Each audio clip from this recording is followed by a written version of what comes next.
TVC 16. Aqui você se vê.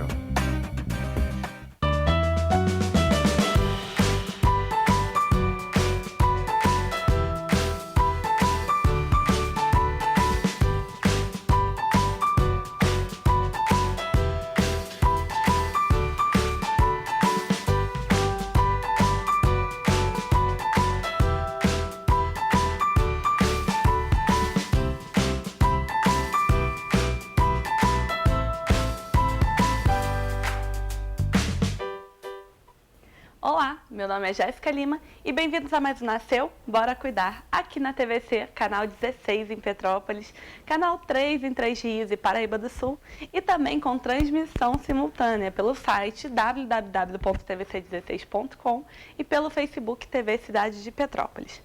No programa de hoje nós vamos falar sobre a alimentação em meio a síndromes neurológicas. O que seria isso? Síndrome de Down, o espectro autista, entre outras, né? Falar sobre a seletividade alimentar que as crianças com autismo têm, a hipotonia, algumas intolerâncias e irritabilidades que eles têm e como compreender um pouco melhor. Até mesmo você, que não é pai de uma criança que possui uma dessas síndromes, né?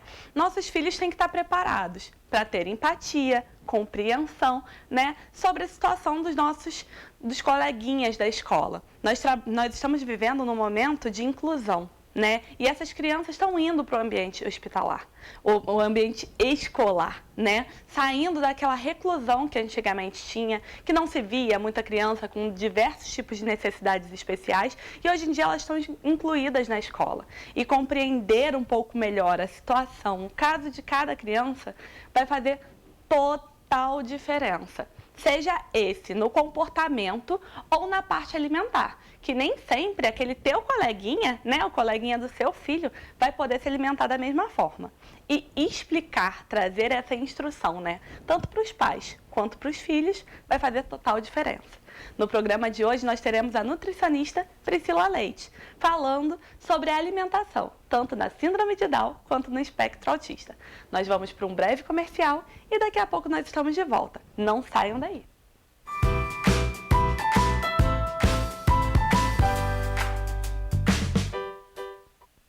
Por detrás do arco-íris, além do horizonte, há uma escola encantada feita pra você, onde um sonho colorido mora atrás do monte. Quero te levar comigo quando envelhecer. Vou te mostrar que é encantada e que de encanto seu amor é feito. Encantado, encantado, encantado bate o meu coração.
Estamos de volta com o programa Nasceu Bora Cuidar e nós estamos com a participação da nutricionista Priscila Leite. Seja muito bem-vinda, Priscila. Obrigada. É um prazer recebê-la aqui no nosso programa. Prazer é meu. Prazer maior é meu. E é muito legal a sugestão do tema que você trouxe, né? Que era a alimentação em meio a essas síndromes neurológicas, né? Muitas pessoas não se preocupam, não. A alimentação é algo que já está embutido na nossa rotina, né, enquanto pais e mães, mas às vezes a gente não pensa que outras famílias têm uma dificuldade nessa questão, tem que ter um cuidado maior, um olhar maior. É claro, a gente tem que ter um cuidado grande na alimentação das crianças, mas às vezes é um pouco mais complicado do que a gente pensa, né? É verdade, é verdade. Na maioria das vezes acaba que essa nutrição ela não é olhada de uma forma abrangente, né? Então, na verdade, pensa-se que a criança precisa de tal alimento, então tinha muito mais aquela crença de a bolachinha, ele vai ficar triste se não comer o iogurte e tal. E na verdade a criança teoricamente não tem necessidade desses alimentos, né? Ela precisa de uma alimentação equilibrada, uma alimentação saudável desde os primórdios, desde a amamentação, né, que traz aí da alimentação da própria mãe, que vai passar pelo leite, até mesmo na introdução alimentar e assim por diante. Então, não devemos esquecer disso, independente se a criança tem alguma síndrome ou não. Toda criança tem que ser bem alimentada desde o início. Verdade. Então, vamos lá, né? Como você falou que a gente tem que ter um olhar amplo, vamos primeiro falar sobre a introdução alimentar, né? Teve aquela amamentação até os 6 meses do leite materno, ou a mãe não pôde por N motivos, teve aquela nutrição com a fórmula, chegou nos 6 meses, é hora de fazer a introdução alimentar. Como que a gente deve começar, no geral, né? No geral. Bem, eu costumo mesclar a alimentação de uma forma até apastosa, né, que seria aquela alimentação anterior que nossos pais, né, nossos avós faziam, que era aquela amassadinha ou às vezes até batida. Então a gente vem trazendo, retirando um pouquinho disso, né, começando ali com a alimentação um pouco mais amassada. A partir do momento que a criança tem um controle maior, dá um alimento um pouquinho mais íntegro, bem cozido, que é questão até mesmo do BLW. Então não precisa ser uma técnica específica, porém o quanto mais a gente trazer a criança para uma autonomia, é melhor para ela. Falando rapidamente, você falou sobre o BLW. Para quem não conhece, para quem ainda não assistiu sobre isso, o que seria essa técnica? Então, consiste de você ofertar o alimento de uma forma, numa consistência que a criança consiga deglutir, né? Que ela consiga ali mastigar com a gengiva. A gengiva, ela tem bastante força. A gente pensa que não, mas a gengiva tem bastante força. E ali é ofertado alguns tipos de corte, mediante a idade da criança, alguns tipos de corte de alimento que a criança possa pegar com a sua própria mão e sentir. Então, ali a gente tem até um desenvolvimento motor mesmo. Então, sentir com a sua própria mão a textura, o quanto que ela pode imprimir de força naquele alimento, se aquele alimento escorrega ou não, se ela tem que se segurar um pouco mais, aquele alimento é mole, aquele alimento é molhado, aquele alimento é gelado, é seco. E aí, conforme ele leva a boca, ele também treina essa questão da oralidade, né? Onde está a boquinha dele. Ali ele também, de acordo com o tamanho daquele alimento, ele consegue controlar também o nível de mastigação, o quanto que ele vai colocar dentro da boca. É claro que temos que ter atenção, tá? Porque mesmo sendo nutricionista, né? Uma vez eu passei um grande perrengue com uma cenoura, né? Porque ele é o meu filho, Levi, tem 1 ano e 8 meses, e a gente fez essa técnica também. E aí, a gente é mãe. Estamos ali na mesma posição de mães, independente de sermos profissionais. Sim. E aí, no momento que ele mastigou a cenoura, ele fez exatamente isso. Ele botou um pedaço um pouco maior dentro da boca e na hora de mastigar, deu aquela engasgadinha. Meu Deus. Certo. E aí, o que acontece? Existem profissionais que orientam quanto às manobras de desengasgo. Então, é importante conversar com o pediatra para poder saber as manobras, saber operar ali naquele momento. E aí, realmente, assim, foi um momento de susto. Porém, é um procedimento, né? É uma técnica muito usada e muito importante para a autonomia da criança. Ela aprende sobre os sabores dos alimentos. A gente não precisa ficar escondendo, né? Eu vou esconder aqui no feijão, ou vou esconder dentro de outro alimento. Não, a gente vai apresentar ali. E aí, o que acontece? A gente precisa confiar, né? Tem uma fono muito importante nesse sentido do incentivo do BLW, né? A Pavan Money. Depois eu até lembro o nome, que ela traz exatamente isso, a questão de confiança nos nossos filhos, né? Eles têm capacidade de realmente reagir, de aprender. Então, essa liberdade de autonomia é muito importante para eles. Eu prezo bastante, assim, deixe o seu filho aprender e aprenda com ele, né? Isso é muito importante. Esse processo de descoberta, eu acho que faz parte, né? É necessário, tanto para o desenvolvimento da questão motora fina, né, da motricidade fina, que ele vai estar sentindo o toque, o tato, quanto da autonomia, né? Mas, é claro, como você disse, tem que ter um cuidado da mãe, a gente tem que ficar ali atento. Mas é importante esse estímulo porque a gente vê tanta criança aí viciada em alimentos industrializados, tudo extremamente processado, é tão gostoso quando tu vê a criança saindo correndo lá e catando uma fruta, comendo a cenourinha crua lá, Verdade. porque a criança não tem aquele preconceito com o alimento, ela já está familiarizada. Então não precisa de ter aquela chantagem, esconde debaixo do feijão, Sim. bate junto para poder absorver aqueles nutrientes. Né? Verdade. Isso não impede, né, de que quando ela chegue numa etapa da vida, que é a partir de 1 ano de idade, onde a redução ali do crescimento, a redução da necessidade energética, né, para crescimento e para ganho de peso, ela não inicia ali uma seletividade alimentar, né? Então ela passa a preferir alguns alimentos em detrimento de outros. Porém, é neste momento que as mães precisam ficar muito atentas para não deixar que haja uma troca inadequada. Então é nesse momento que, ai, meu pai não comeu, e agora? Dá um biscoitinho. Dá uma bolachinha, dá um biscoitinho. Não façam isso. Porque é um erro que a gente pode cometer nesse momento, não sem julgamentos, porque cada um sabe realmente como que está a situação ali com seu filho em casa, né?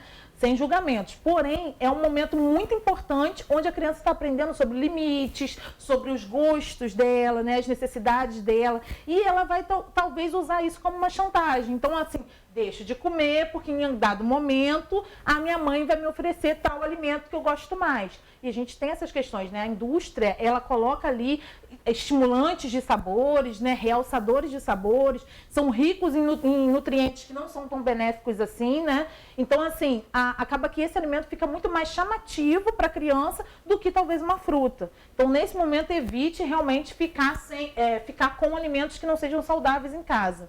Tá? Para que na hora que tiver ali um aperto, tenha uma maçã, uma banana, uma melancia. É muito melhor do que ter um biscoitinho ali. E também já uma tem bolachinha. aquele açúcar ideal para o organismo da criança, né? Sim, eu com converso certeza. muito com a Helena. Às vezes a Helena, eu quero uma bala, eu quero um biscoito, eu quero alguma coisa.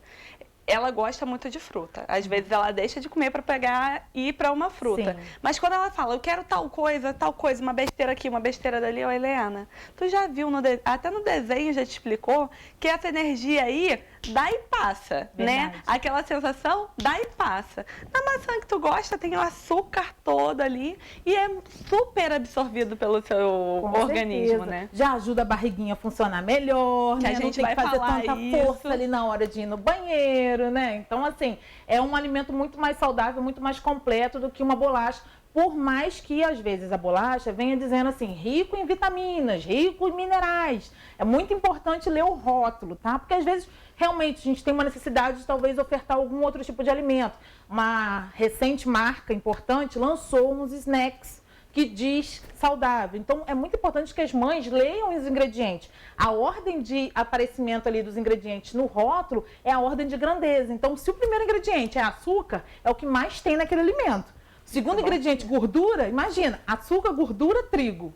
Você daria isso? Você misturaria açúcar, gordura e trigo? Daria para o seu filho? Não, mas às vezes você compra esse tipo de produto e oferta ao filho.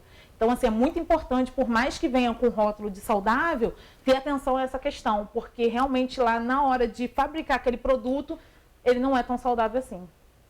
Esse cuidado é primordial.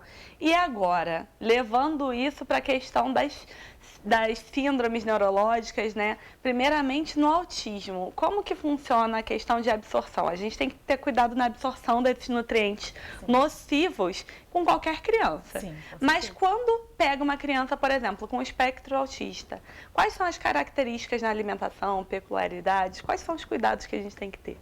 Então, a questão realmente dos alimentos industrializados, principalmente, né, trazendo para essa questão, elas irritam o nosso intestino.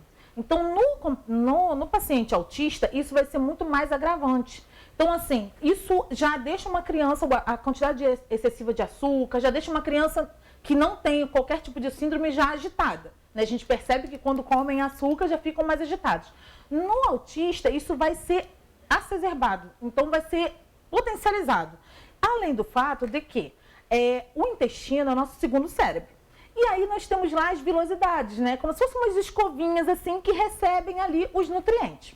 Quando chegam alguns tipos de nutrientes ou alguns tipos de componentes dietéticos, né, que vem ali proveniente do alimento que a criança está ingerindo, isso pode irritar ali o intestino da criança. Imagina, ela não sabe ainda se expressar o que ela está sentindo, ela só está sentindo que está alguma coisa ali incomodando ela. E isso pode causar vários estresses, né? Em relação à própria criança, ela fica muito mais irritada, então ela começa a quebrar os brinquedos, o comportamento dela fica alterado e a mãe às vezes não sabe o que pode estar ocorrendo.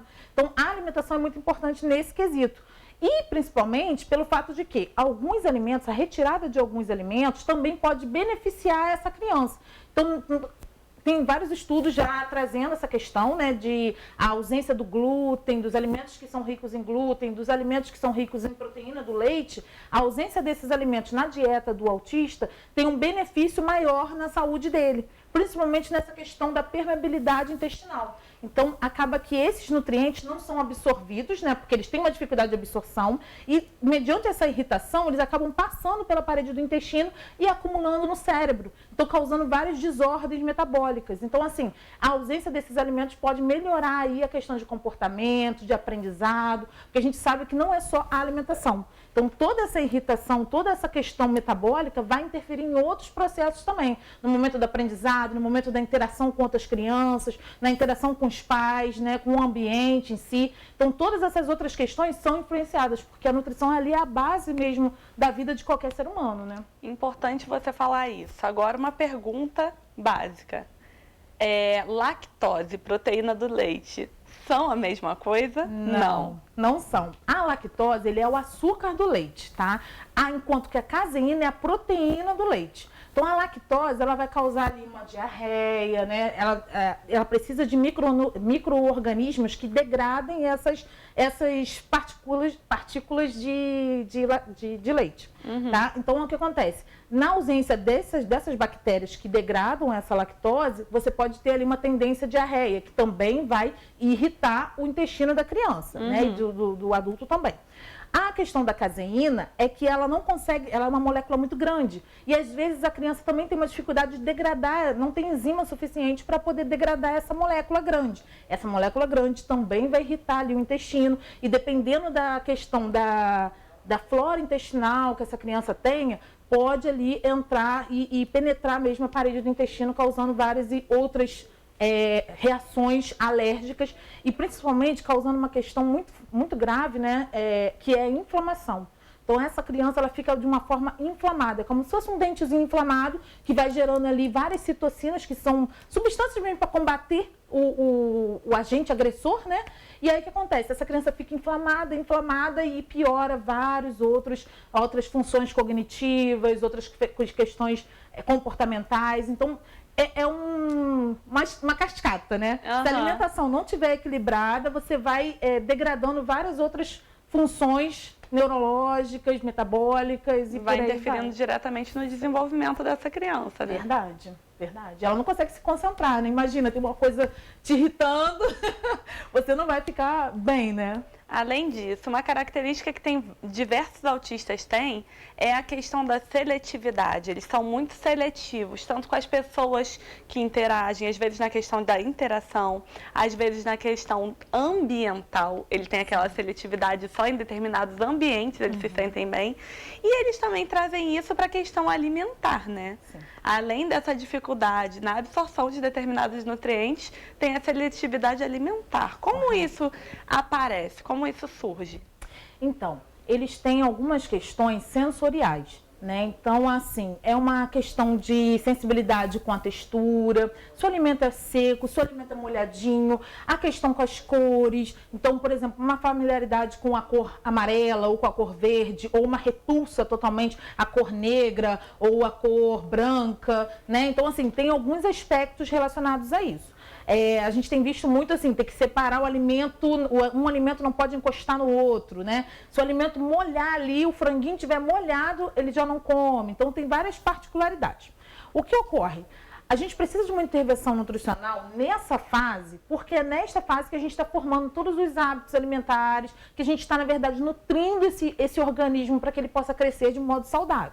A partir do momento que ele já instaurou alguns processos, a gente já não consegue interferir com tanta eficiência. Então, é muito importante que nessa primeira etapa da vida, a nutrição, o pediatra estejam ali juntos para poder auxiliar essa criança de um modo efetivo.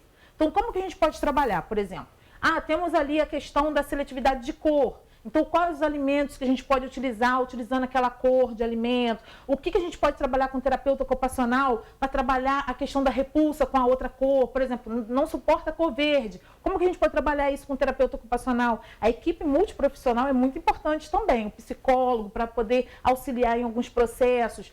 E aí, o que acontece? Na questão da alimentação, não deixar de oferecer os outros alimentos. Então, a gente sempre tem a questão do alimento seguro. Então, tem aquele alimento que a criança tem como seguro. Então, eu gosto de macarrão, tá? Então, o macarrão é um alimento seguro.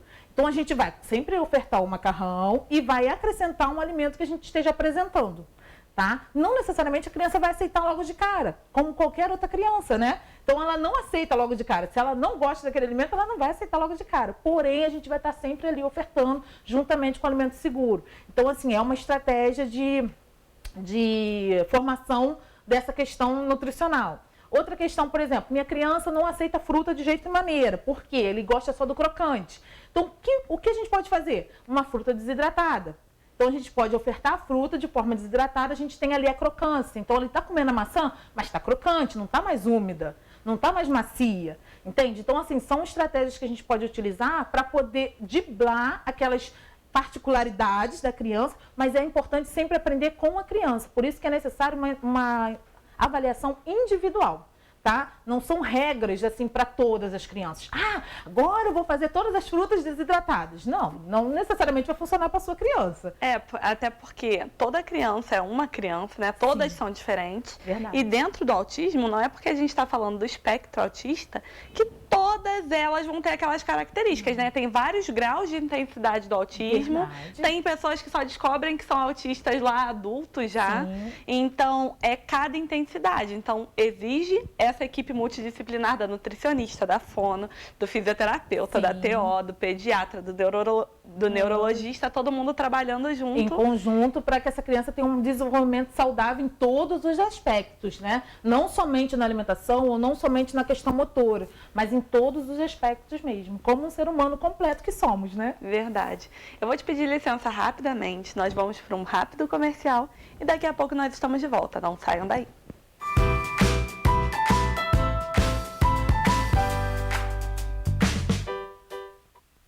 Por detrás do arco-íris, além do horizonte, há uma escola encantada feita pra você, onde um sonho colorido mora atrás do monte. Quero te levar comigo quando envelhecer. Vou te mostrar que é encantada e que de encanto seu amor é feito. Encantado, encantado, encantado, bate o meu coração. Obrigada, André. Estamos de volta com o Nasceu Bora Cuidar, com a nutricionista Priscila Leite.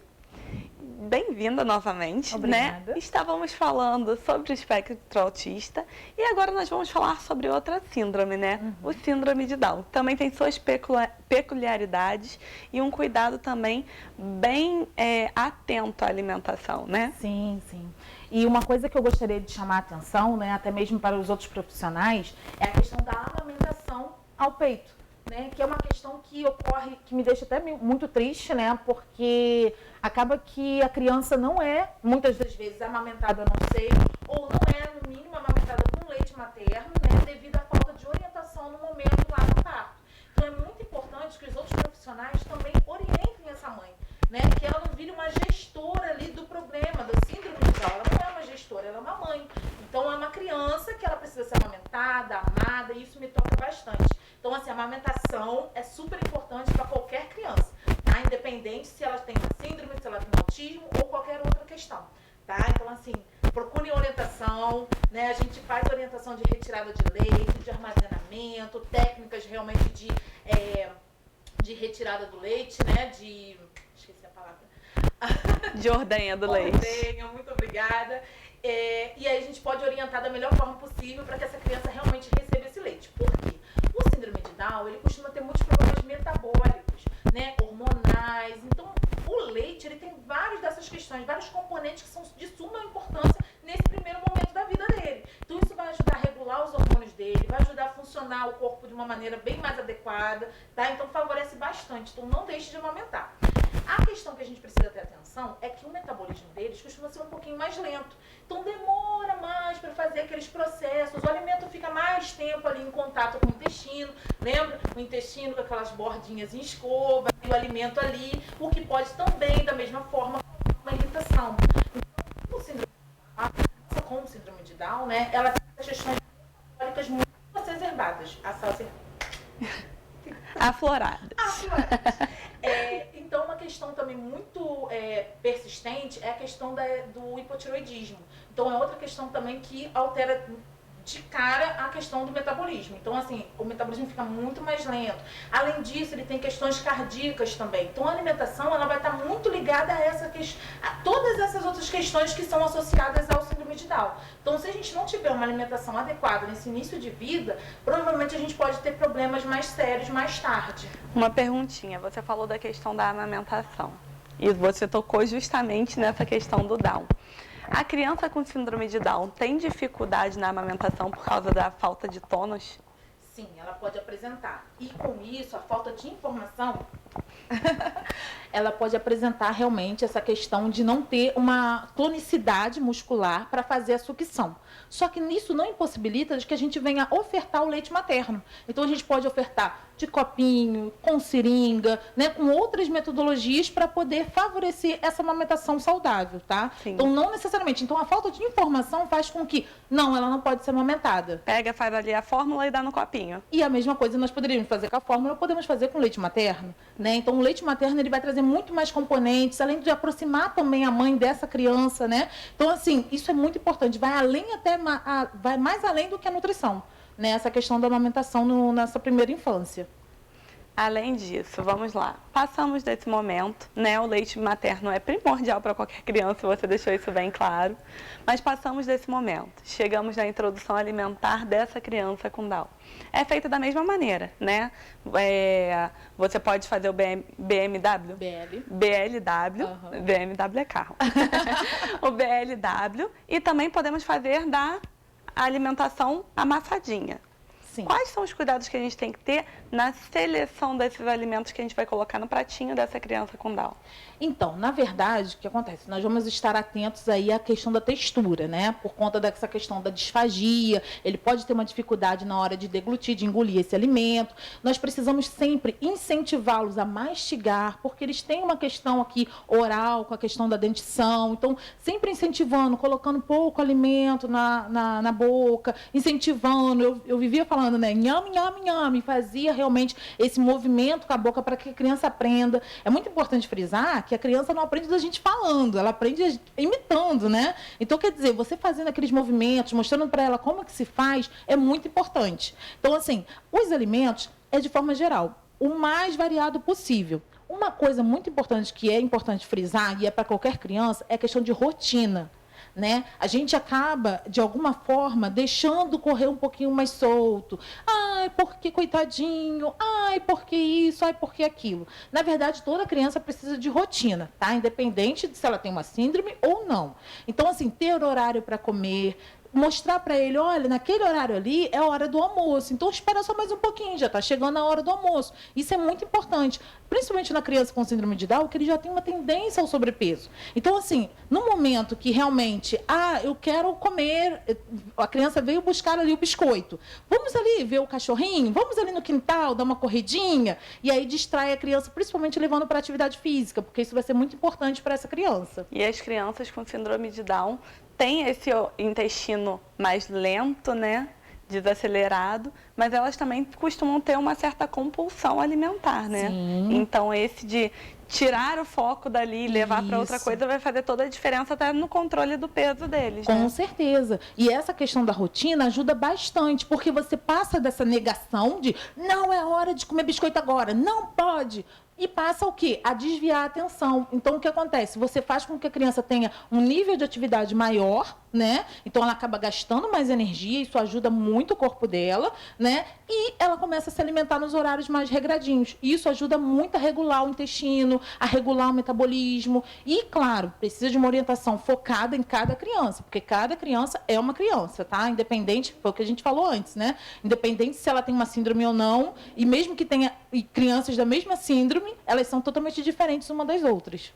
Uma questão, você tinha comentado do hipotiroidismo e da questão cardíaca. Tem algum alimento que possa acelerar ou agravar o hipotiroidismo, por exemplo? Então, na verdade, hoje em dia, nós temos alimentos que já são ricos em iodo, né, que vão auxiliar aí no funcionamento da tireoide.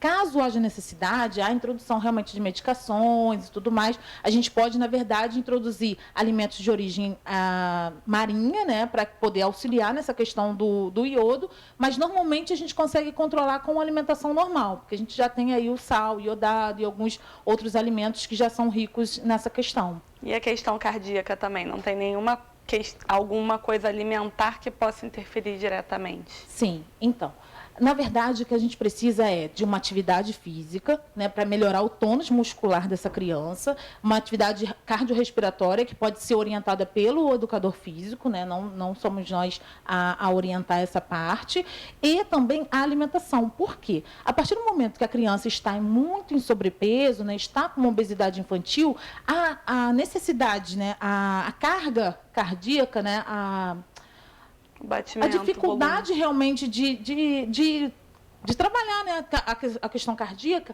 acaba sendo agravada. Então, assim, é necessário que ela se mantenha num peso adequado, num crescimento adequado, para que a gente não venha, de alguma forma, danificar, digamos, esqueci a palavra que fala, agravar, sobrecarregar a função cardíaca. Então, até mesmo, por exemplo, o excesso de carboidrato faz com que você tenha uma necessidade maior de ingestão de oxigênio para poder metabolizar, e essa ingestão maior de oxigênio vai levar a uma elevação da frequência cardíaca, e isso pode levar a um agravamento de alguma questão de patologia que ele tem ali no coraçãozinho dele. Então, assim, é muito importante ter realmente esse estímulo mesmo à atividade física e a manutenção do peso adequado para a idade, para a faixa etária dele. Isso é importante ressaltar, que muitas das vezes, né, a gente, no geral, nas crianças, a gente não tem o cuidado com isso. Mas no caso deles, que já tem uma apatia, que na maioria das vezes as crianças com a síndrome de Down já trazem alguma questão cardíaca ou futuramente vão desenvolver. Então, como a gente sabe que é uma predisposição, ter esse cuidado dependendo, reduzir um pouco o volume do carboidrato e aumentar em outros nutrientes, pode fazer total diferença nesse desenvolvimento, né? Além do fato também que eles têm uma propensão maior a ter osteoporose, por exemplo. Então, o que acontece? É necessário que faça uma atividade física para deposição de cálcio nos ossos, para um crescimento adequado. Então, a alimentação nesse período inicial é muito importante para a fase adulta, né? A gente precisa de uma deposição de cálcio suficiente. Então, assim, até o mesmo estímulo de pula, sobe escada, desce escada, né? E faz com que a criança tenha uma atividade física mais moderada, faz com que haja uma deposição maior de cálcio e essa criança tenha uma menor incidência de osteoporose lá no futuro. Então, assim, são várias questões que ela pode vir a apresentar e que desde a tenra idade a gente já vem minimizando os efeitos com a alimentação e com os outros profissionais, é claro. Uma pergunta, a gente tinha comentado no bloco anterior que no espectro autista as crianças têm a seletividade. Uma criança com síndrome de Down também tem algum tipo de seletividade? Além dessas, claro, cuidados que a gente tem que ter, eles apresentam algum tipo de seletividade ou não? Então, na verdade, eles podem apresentar compulsividade, né? Então, assim, nos momentos de ociosidade, eles acabam procurando o alimento. Talvez, em questões psicológicas, né? Até mesmo esse afeto é dado através do alimento, né? Então, assim, né? Deixa ele comer. Então, acaba que esse afeto é dado como alimento e a criança acaba tendo essa busca maior pelo alimento, como um conforto psicológico, tá? Além do fato de que depois que a gente já está com o estômago mais dilatado, né? Com um ritmo alimentar mais acelerado, isso só tende a agravar. Então, no início da vida, tendo essa rotina, como a gente vinha falando, né, de horário para se alimentar, a quantidade a se alimentar, o tipo de alimento que se dá. Então, por exemplo, você falou da bala, né, que a bala dá energia e depois aquela energia acaba. E enquanto que um alimento que tem fibras, que tem vitaminas e minerais, vai dar energia, mas também vai dar outros nutrientes. Então, vai manter aquela criança saciada durante muito mais tempo. Então, assim, a escolha dos alimentos é muito importante nessa questão da compulsividade das crianças com síndrome de Down. Elas podem também apresentar ali a questão da seletividade. Tá? Então, assim, óbvio, se eu apresentei um alimento muito mais gostoso, né, e industrializado, por exemplo, ela pode tender a preferir aquele tipo de alimento. Bem, doutora Priscila, eu gostaria de te agradecer por esse bate-papo. Te peço desculpa por ter que encerrar aqui. Se deixasse, a gente conversaria muito mais. Mas, infelizmente, já estouramos até o tempo do programa. Gostaria que você deixasse seus telefones de contato. Como que a gente consegue te encontrar para tirar mais dúvidas e ter mais informação sobre o assunto? Bem, eu estou no Instagram, né, nutricionista Priscila Leite. Meu telefone de contato é 24 99 247 6272 e qualquer coisa é só entrar em contato com o programa que eu vou deixar meus dados aqui também. A gente passa todas as informações para que vocês se encontrem com ela, tirem todas as dúvidas, marquem dependendo uma consulta, que ela atende também não apenas crianças com síndromes, mas todo mundo, até o papai, a mamãe, a família toda. Com certeza, né? Nutricionista de família. Então, muito obrigada a você que acompanhou até aqui. Caso vocês queiram rever, é só acessar lá no Facebook, que tem o link. Um beijo a todos e até o próximo programa.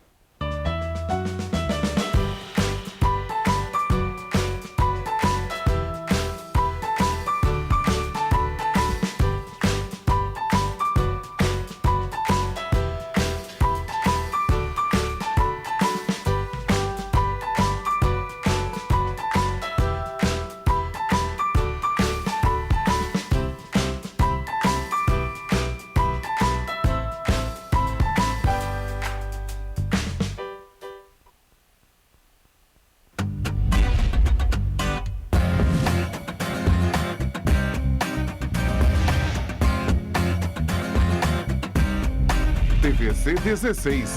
Aqui você se vê. Precisando de óculos? Imperial Ótica é a sua melhor opção. Aqui você tem